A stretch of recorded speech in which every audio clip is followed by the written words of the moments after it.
नमस्कार प्रिय दोस्तों, आज हम हल करेंगे प्रश्नावली 14.2 का प्रश्न क्रमांक 1, जिसमें हमें कहा गया निम्नलिखित सारणी किसी अस्पताल में एक विशेष वर्ष में भर्ती हुए रोगियों की आयु को दर्शाती है।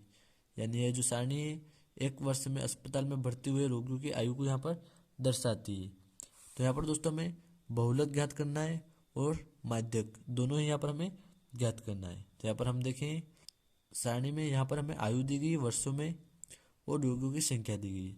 तो यहाँ पर हमें 6 रोगियों की जो आयु दी गई है 5 से 15 वर्ष और 11 रोगियों की आयु हमें दी गई है 15 से 25 वर्ष और 21 रोगियों की जो आयु हमें दी गई है 25 से 35 वर्ष। इसी प्रकार यहाँ पर हमें 23 रोगियों की आयु 35 से 45 वर्ष और यहाँ पर 45 से 55 वर्ष जो है 14 रोगियों की आयु यहाँ पर हमें दी गई है और 5 रोगी ऐसे जिनकी आयु 55 से 65 वर्ष थी। तो यहाँ पर हमें बहुलक और माध्य जो है ज्ञात करना है। तो अभी तक जो जैसे आपने सीख लिया वो दोस्तों कि माध्य जो है कैसे ज्ञात करते हैं, तो आज हम सीखेंगे कि बहुलक को जो है हम कैसे ज्ञात करेंगे।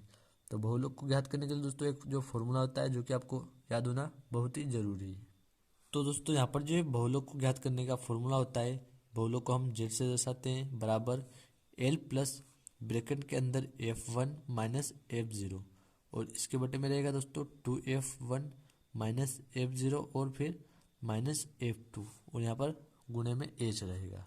तो अब जो दोस्तों यहाँ पर हम देखेंगे F1 जो है क्या है हमारे पास और F0 और F2 और LH जो है हमारे पास क्या है, यहाँ पर हम सारणी में इसको देखेंगे। तो जहाँ पर हम देखें दोस्तों सबसे बड़ी बारंबारता जो है हमारी यहाँ पर 23 जो है ये जो है हमारी रहेगी F1, ये जो रहेगी दोस्तों F1 रहेगी और इसके जस्ट ठीक पहले वाली जो संख्या रहेगी वह रहेगी दोस्तों F0। तो यहाँ हम लिख देते F0 और यहाँ पर हम देखें F2, तो F2 तो जस्ट इसके बाद वाली जो संख्या है उसे हम कहेंगे F2। तो यहाँ पर F2 हो जाएगा 14 और दोस्तों अब यहाँ पर हम देखें हमारे पास जो है दोस्तों वो होगा सबसे बड़ी बारंबारता जो है इसका बहुलक वर्ग जो है यहाँ पर ये वाला इसकी निम्नतम जो सीमा है, यानी इसकी निम्नतम सीमा है 35 और यह है उच्चतम सीमा 45। तो एल हो जाएगा यहाँ पर हमारे पास 35 और यहाँ पर हम देखें दोस्तों एच जो होता है इनके बीच का अंतर, यानी इनके बीच जो है कितना गैप है। तो यहाँ पर हम देखें 35 और 45 के बीच जो है दोस्तों 10 संख्या का अंतर है। तो एच दोस्तों यहाँ पर हो जाएगा हमारे पास 10। तो यहाँ पर जो दोस्तों हम इनको नीचे यहाँ पर लिख लेते हैं। अब जो हम सवाल को आगे हल करेंगे दोस्तों, तो अब जो यहाँ पर हम इनमें मान रख देंगे। तो यहाँ हम लिखेंगे बराबर एल 35 है हमारे पास, तो यहाँ हम लिखेंगे 35 और इसके प्लस में दोस्तों F1 जो कि 23 है हमारे पास और माइनस करेंगे हम F0 जो कि है 21। तो हम लिखेंगे 21 और फिर इसके बटे में हम देखें दोस्तों 2 गुणे F1, तो F1 जो है हमारे पास 23, तो इसके गुणे में हम लिख देंगे 23 और यहाँ पर हम माइनस कर देंगे दोस्तों F0, तो यहाँ पर F0 है हमारे पास 21, तो हम लिखेंगे 21 और फिर इसमें से हम माइनस करेंगे F2 जो कि हमारे पास है दोस्तों 14, तो हम लिखेंगे 14 और यहाँ पर जो हम ब्रैकेट को जो है बंद कर देंगे और इसके गुणे में यहाँ पर हम देखें दोस्तों H जो कि हमारे पास है 10, तो हम लिखेंगे गुणे में 10। अब जो है दोस्तों इसको यहाँ पर हम हल करेंगे आगे। तो यहाँ हम लिखेंगे बराबर 35 और प्लस ब्रैकेट को हम जो का त्यों लगा देंगे और यहाँ पर हम 23 में से 21 को माइनस करेंगे तो यहाँ पर हमें 2 जो है दोस्तों प्राप्त होगा। इसी प्रकार यहाँ पर हम 2 और 23 का गुणा करेंगे 46 जो है दोस्तों प्राप्त होगा और यहाँ पर हम देखें यहाँ पर हमारे पास माइनस का चिन्ह और यहाँ पर भी हमारे पास माइनस का चिन्ह, तो यहाँ पर यह जो है प्लस हो जाएगा।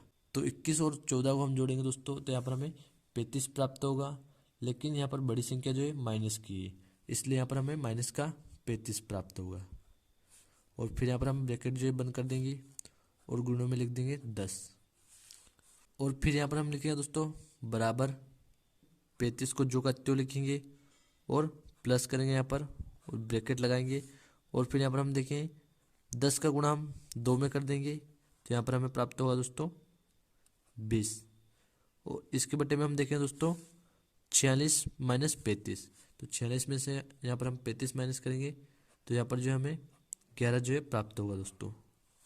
अब यहाँ पर हम लिखेंगे नीचे फिर से एक बार 35 प्लस 20 और इसके बटे में दोस्तों हम लिखेंगे 11। यहाँ पर हम देखेंगे इसके बटे में कुछ नहीं है तो यहाँ पर हम 1 लिख सकते हैं। तो अब यहाँ पर हम लिखेंगे बराबर 11 का गुणा हम 35 में करेंगे दोस्तों, तो यहाँ पर हमें 11 पंजे होता है 55, तो यहाँ हम लिखेंगे 5 और बचेगी 5 हासिल यहाँ पर। तो 11 ते 33, 33 और 5 दोस्तों 38 जो है हो जाएगा, तो यहाँ हम लिखेंगे 38। तो यहाँ पर हमें 385 जो है प्राप्त हुआ और प्लस में 20, क्योंकि यहाँ पर हम 20 का गुणा 1 में करेंगे तो यहाँ पर हमें 20 ही जो है प्राप्त होगा और बटे में 11। अब यहाँ पर हम दोस्तों 20 और 385 को जोड़ देंगे, तो यहाँ पर हमें दोस्तों प्राप्त होगा 20 जोड़ेंगे 385 में तो हमें यहाँ पर 405 प्राप्त होगा और बटे में 11। अब 11 से हम 405 को जो है काट देंगे दोस्तों। तो यहाँ पर हम देखें दोस्तों 11 तिया जो होता है 33, यहाँ पर हम लिख लेते हैं 11 तिया होता है 33 और यहाँ पर बचा दोस्तों अब 7 और 7 और 5 जो हो जाएगा 75। तो 11 7 होता है दोस्तों 77 जो कि 75 से अधिक हो जाएगा। तो यहाँ पर हम 11 छंग करेंगे 66 और बचा दोस्तों यहाँ पर हमारे पास 9 बच जाएगा। तो अब 9 जो है 11 से छोटा है तो यहाँ पर हम दशमलव लगाएंगे और 0 बढ़ाएंगे, तो यहाँ पर हमारे पास हो जाएगा 90। फिर 90 में हम 11 से भाग देंगे तो यहाँ पर हमें 11 8 88 जो है प्राप्त होगा और बचा फिर से 2।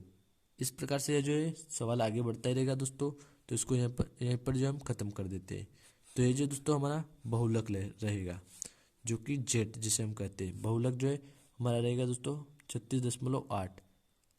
अब यहाँ पर हम इसका जो है दोस्तों माध्यम ज्ञात करेंगे।